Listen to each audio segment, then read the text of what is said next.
Assalamualaikum. Today I'll show you how to enable dark mode on your MacBook. Because let's be real, who doesn't love that sleek look?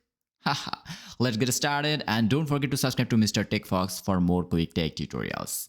So first, click on the Apple logo in the top left corner of your screen.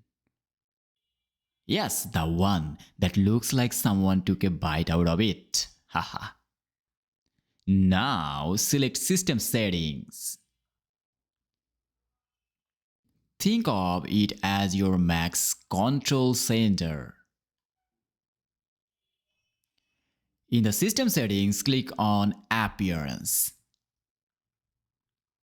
You will see three options here: Light, Dark, and Auto.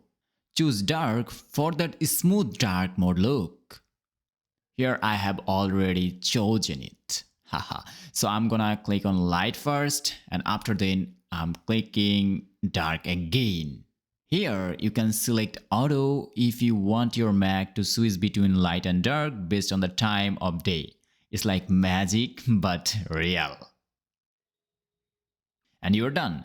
Your MacBook just got a lot cooler. If this was helpful, drop a like and subscribe to Mr. TECHFOX for more quick tech tips. See you next time. Allah Hafiz.